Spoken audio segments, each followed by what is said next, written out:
ये, और 30 महीने तक आप किसी को सोचने का मौका न दो, तो कोई ये मतलब ये कि भगवान का कोई ऐसा तो नहीं है कि ऐसे चुटकी बजा दिया। तो मनुष्य है, कर्म का खेल है। तो आप जब समय किसी को दोगे तो उस पर विचार करेगा। तो इस सरकार को तो आप 30 महीने तक समय दीजिए। और मैं सारे देश में ये ढंढोरा पीट रहा हूँ कि जितने भी हिंदुस्तान में अभी तक आंदोलन हुए, हड़ताल हुए, तोड़फोड़ हुई, स्कूल जलाए, बच्चों को मारा, दफ्तर जलाए, कर्मचारी अधिकारी मारे गए, कारखाने जले, दुकानें जली, सेठ साहूकार छोटे बड़े मारे गए, और किसानों को भी बहुत मुसीबत, तकलीफ, जानों से भी हाथ धोनी पड़ी। इसका सारा का सारा नुकसान जो कुछ भी कौन देता है? ये जो देश में ये किसान है, जो मिट्टी में काम करते हैं खेती का, इन्हीं को सारा का सारा नुकसान देना पड़ता। और जितने भी टैक्स लग जाएंगे, चाहे कपड़े पे लगे, चाहे खाने पे लगे, चाहे अनाज पे लगे, चाहे चीनी पे लगे, चाहे तेल पे लगे, चाहे खाद पे लगे, चाहे दवा पे लगे, किसी चीज पर भी कोई भी टैक्स लग जाएगा, छोटी से छोटी और बड़ी से बड़ी चीज पर, ये सब छोटे आदमियों को देना पड़ेगा। और वो छोटा आदमी कौन है? किसान। अरे सेठ साहूकार तो इस दुनिया में 1% भी आबादी के ख्याल से नहीं है। 1% भी सेठ साहूकार नहीं है। 2 अरब की आबादी से ऊपर, उसमें 1% भी सेठ साहूकारों का नंबर नहीं आता। तो बड़ी संख्या में जो बाजार और दुकानों में खरीद करने वाले हैं, जो शरीर की जरूरतों को पूरा करते हैं, वो सामान खरीदते हैं, परचेजर हैं, वो तो किसान है।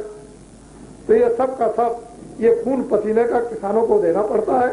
इनकी कोई नवीकरण से अगर व्यवस्था होगी तो ये उठ सकेंगे, नहीं तो ये दलदल में फंस जाएंगे। मैं ऐसा समझता हूँ कि पैसे की कोई कीमत नहीं रह गई। 1 रुपए की कोई कीमत नहीं। 1 रुपए की तो मैं जानता हूँ उस समय का आदमी था अंग्रेजों के वक्त में। अंग्रेजों के वक्त में 1 रुपए का 60 किलो चना, 60 किलो गुड़ और 60 किलो चावल ये मिलता था मेरे सामने। अब उसकी कीमत क्या है?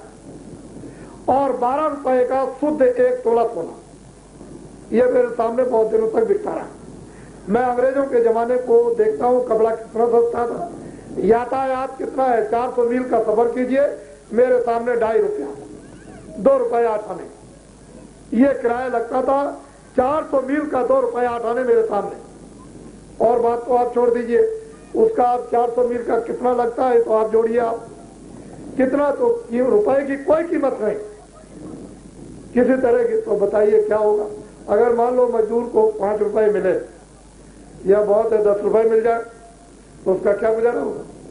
4, 5, 6 बच्चे, माँ बाप और पति और पत्नी, तो बेचारा किस तरह से रहता होगा? बहुत तकलीफ में। उसकी देवी रोती होगी, बच्चे रोते होंगे। कभी आपने इस बात का ख्याल किया?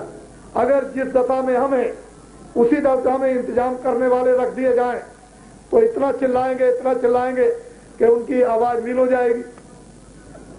जो इंतजाम करते हैं अगर मेरी दशा में छोड़ दिए जाएं तो सब रोएंगे उस तकलीफ में, उस दुख में, उस पीड़ा में कि हमको खाना नहीं मिलता, हमको ये नहीं मिलता, हमको वो नहीं मिलता। इसलिए ये बात बड़ी गंभीरता की है और उलझी हुई बुद्धि से व्यवस्था नहीं हो सकती है। उलझी हुई बुद्धि से व्यवस्था होगी तो किसानों, मैं ये सब कुछ जान चुका हूं। मैंने अंग्रेजों के जमाने को देखा और 30 साल तक जब सत्याग्रह देश को आजाद करने का चला तो ऐसे पुल उड़ा दिए, मकान उड़ा दिए, लोगों को मार दिया, ये कर दिया, ये सब कुछ हुआ।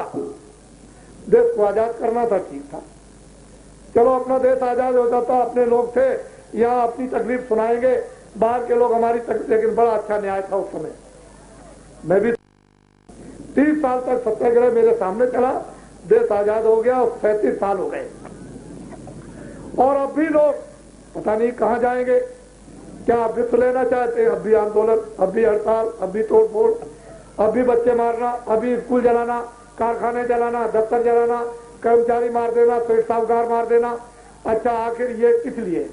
क्यों आप करते हो ये काम? आखिर ये बाहर कहां जाएगा? किस पर पड़ेगा? अगर ये पुल तोड़ दें आप तो कितने जाने वालों को, क्या आपके गांव को ही तकलीफ होगी? जितने लोग चले आ रहे हैं बंबई, कलकत्ते से, दिल्ली से, जितने लोग जा रहे हैं सबको तकलीफ हो जाएगी। तो आपने राष्ट्र की चीज, जनता की चीज को क्यों नहीं बताया कि ये जनता की है, राष्ट्र की है? ये इनके काम आएगी, ये तुम्हारा दायित्व है, तुम्हारा कर्तव्य है कि इसकी रक्षा करो। अगर ये चीजें हम लोगों में भरी जाती, हम लोगों को बताई जाती, इसका भक्ति और भाव भर दिया जाता, तो हम अभी तक न मालूम कितने ऊंचे चले जाते। जितना जितना नुकसान हुआ है मैं आपको कलम से लिख नहीं सकता हूं, इसलिए तो आप उठ नहीं सके, ऊपर नहीं आ सके, तभी तो आप रो रहे हो, चिल्ला रहे हो। तो किसानों मेरी बात को सुनो, मुझे तो प्रधानमंत्री बनना नहीं, क्योंकि मेरी उम्र तो 60 से बहुत ऊपर हो गई, और मेरा तो नारा ही था पहले से कि जिनकी 60 की उम्र हो गई वो